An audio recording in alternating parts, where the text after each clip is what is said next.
खबरों की नींद उड़ी हुई है, क्योंकि भारत कब कहां कैसे हमला करेगा ये डर उसको हर पल सता रहा है। इसी बीच एक बड़ी खबर का रुख कर लेते हैं। आपको बताएं कि एनआईए की टीम आज फिर से बैसरन घाटी पहुंची है। आधुनिक जांच उपकरणों के साथ पहुंची है एनआईए की टीम। हमले के सबूतों की बारीकी से जांच कर रही है। तो एनआईए की टीम देखिए बैसरन घाटी पहुंची है, वो जगह जहां पर हमला किया गया था। पहलगाम में बैसरन घाटी है और आधुनिक जांच उपकरण एनआईए की टीम के साथ है, उन्हीं को लेकर पहुंची है, क्योंकि बारीकी से जो सबूत हैं उनकी जांच की जा रही है एनआईए की टीम की तरफ से। तो ये बड़ी खबर आपको बता रहे हैं, एनआईए लगातार जांच को आगे बढ़ा रही है और आज उस जगह पर पहुंची है जहां पर हमला हुआ था, पहलगाम अटैक हुआ था, जहां पर निर्दोषों की जान ले ली थी उन आतंकियों ने। वहां पर एनआईए की टीम पहुंची है बैसरन घाटी और जो सबूत हैं उनकी बारीकी से जांच की जा रही है, ताकि कोई भी कोर कसर उसमें न छूटे, आतंकी या आतंकियों का कोई भी मददगार न छूटे। हमले में जो सबूत हैं उनकी जांच। और देखिए यहाँ पर लगातार जांच पड़ताल की जा रही है। एनआईए की टीम आज फिर बैसरन घाटी पहुंची। हमारे सहयोगी जतिन इस समय हमारे साथ लाइव जुड़ गए, पहलगाम में है, बैसरन घाटी में है। जतिन बताइए, ग्राउंड जीरो पर इस समय क्या तस्वीर आप देख पा रहे हैं? बिल्कुल, देखिए अब से 5 मिनट ही हुए हैं कि एनआईए की टीम हाईटेक इक्विपमेंट्स के साथ एक बार फिर से बैसरन घाटी पहुंची है। लेकिन आज इस जांच का महत्व इसलिए भी महत्वपूर्ण है क्योंकि टाइम देखिए, अभी 1:30 बज रहा है और 22 तारीख को जब आतंकी हमला हुआ था तो उस समय भी 2 से 2:30 का समय ही बताया जा रहा था। जो सोर्सेज हमें जानकारी दे रहे हैं कि एनआईए टीम इस टाइम पर जाने का मकसद सिर्फ इतना कि उस समय किस तरीके की सिचुएशन थी, वेदर किस तरीके का था, सर्कमस्टांसेस किस तरीके के थे, लाइट किस तरीके की थी। यही कारण है कि आज अभी 1:30 बजे के आसपास टीम ऊपर पहुंची है। संभवतः जब जांच शुरू की जाएगी, पूरा सेटअप लगाया जाएगा तो 2 के आसपास का समय हो जाएगा। और यही कारण है कि 22 तारीख को 2 बजे से 2:30 बजे के बीच में जो चश्मदीद स्टेटमेंट दे रहे हैं, जो बयान दे रहे हैं, उसके आधार पर लाइट के हिसाब से जो पूरे इलाके की 3D मैपिंग की गई है, ये जांचना बहुत जरूरी है कि उस समय सिचुएशन क्या थी। जिस तरीके से क्राइम सीन एक तरीके से एनआईए ने रिक्रिएट किया था, वो टाइमिंग सुबह की थी। लेकिन आज एनआईए की टीम ऊपर पहुंची है, टाइम के हिसाब से पहुंची है, ताकि 22 तारीख की दोपहर को 2 से 2:30 बजे के बीच जो कुछ हुआ, जो चश्मदीद ने अपने स्टेटमेंट में बताया, उसको आज एक बार फिर से रिकॉल किया जाएगा। किस तरीके की लाइट थी, कहां पे डार्क स्पॉट था, आतंकी किस पेड़ से नीचे उतरे, किस टूरिस्ट को सबसे पहले टारगेट किया, ये बारीक बारीक जो डिटेल्स हैं वो एनआईए अपनी इन्वेस्टिगेशन में कर रही है। और यही कारण है, जो सोर्सेज हमें एनआईए के बता रहे हैं, आज दोपहर को जाने के पीछे मकसद सिर्फ इतना था ताकि उसी टाइम को रिकॉल किया जाए, उस टाइम में किस तरीके की सिचुएशन थी, ताकि अपने एविडेंस के तौर पर उस पूरे टाइम स्लैब को मॉनिटर किया जाए। तस्वीरें मैं आपको दिखा दूं, ये देखिए बैसरन घाटी यहां से 5 किलोमीटर दूर है। हालांकि इस पूरे रोड को बंद कर दिया गया है, बैरिकेड्स आप देखेंगे जो अब गिरे हुए हैं, और ये कटीली तार देख लीजिए, रोड पूरे तरीके से बंद है। सिर्फ ऑफिशियल्स, सीआरपीएफ के जो जवान हैं, एनआईए की जो टीम है, जम्मू कश्मीर पुलिस, उसके अलावा कोई भी अब यहां से आगे नहीं जा रहा है। लेकिन एनआईए आज इस लिहाज से भी पहुंची क्योंकि एनआईए डीजी इस समय श्रीनगर में मौजूद है।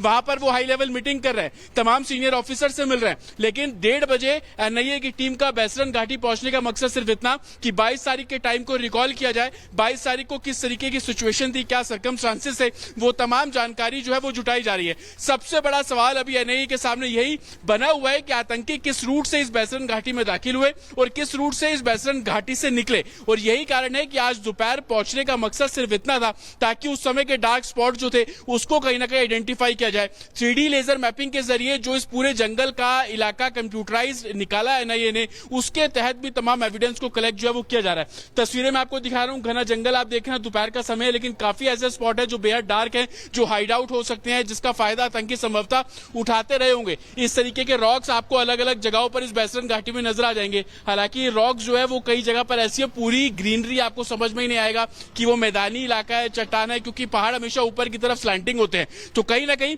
अब एनआईए की टीम जब बैसरन घाटी पहुंची है तो उस टाइम के हिसाब से, सिचुएशन के हिसाब से, लाइट के हिसाब से किस तरीके की मूवमेंट थी, चश्मदीदों ने जो बताया वो क्या कह रहे हैं, उसको कहीं ना कहीं रिक्रिएट करेंगे। और यही कारण है कि कल जब डीजी एनआईए यहां पर आए और उन्होंने इस पूरे इलाके का मुआयना किया और उसके बाद तमाम डायरेक्शन जो है वो डीजी एनआईए की तरफ से दिए गए। और आज 1:30 बजे जाने का मकसद सिर्फ इतना ताकि 22 तारीख को दोपहर 2 से 2:30 बजे के बीच में क्या सिचुएशन इस बैसरन घाटी में रही होगी, उस सिचुएशन को अब एनआईए रिकॉल कर रही है। और यही कारण है कि इस समय पहुंची है टीम। एक बॉक्स उनके पास था, हाईटेक इक्विपमेंट्स उसके अंदर थे, संभवतः उस पूरे क्राइम सीन को, उस पूरी सिचुएशन सिचुएशन को रिकॉल किया जाएगा, ताकि आने वाले दिनों में जो इन्वेस्टिगेशन होगी, जो फैक्ट्स मिलेंगे, उसको रिकॉल किया जा सके। जी बिल्कुल जतिन, महत्वपूर्ण जानकारी आप दे रहे हैं, लेकिन इसी बीच एक और बड़ी खबर बता दें। पहलगाम अटैक की जांच को लेकर एक और बड़ा खुलासा हुआ है, बड़ी जानकारी हाथ लगी है। लगातार ये जानकारी मिल रही है कि पहले से जो रेकी की गई थी और 5 फरवरी को पीओके के रावलकोट में बैठक हुई। मीटिंग में लश्कर जैश के आतंकी शामिल। बैठक में हमास के साथ आतंकी हमले पर चर्चा। सूत्र बता रहे हैं इस बैठक के बाद आईएसआई ने सईद को सेफ जगह पर भेजा। यह बड़ी खबर आपको बता रहे हैं। पहलगाम अटैक की जांच को लेकर बड़ा खुलासा हुआ है। एनआईए की टीम जांच कर रही है। हर रोज नई बड़ी जानकारी सामने आ रही है। और इसी बीच एक और बड़ी खबर मिल रही है। रावलकोट मीटिंग के बाद लश्कर दफ्तर में मीटिंग हुई थी। सूत्र हमारे बता रहे हैं मार्च में मीटिंग हुई और मीटिंग में मूसा तलहा को हमले की जिम्मेदारी दी गई। 15 अप्रैल को पहली बार पहलगाम आतंकी पहुंचे थे, यानी ठीक 7 दिन बाद हमले को अंजाम दिया। इसका मतलब यही है कि अगर वो 7 दिन रहते हैं तो घाटी में ही मौजूद थे। इसका मतलब यही है दर्शकों कि घाटी में उनके मददगार हैं, उनके मददगार थे और इस बात से इनकार नहीं किया जा सकता कि ये जो आतंकी हैं, इन्हें मदद करने वाले लोग भी यहीं पर मौजूद थे। और आप समझ सकते हैं कि ये लोग साजिश रचते हैं और उसके बाद एक एक कर रेकी करते हैं, फिर साजिश को अंजाम देते हैं और इसके बाद बड़ा एक्शन अब लिया जा रहा है।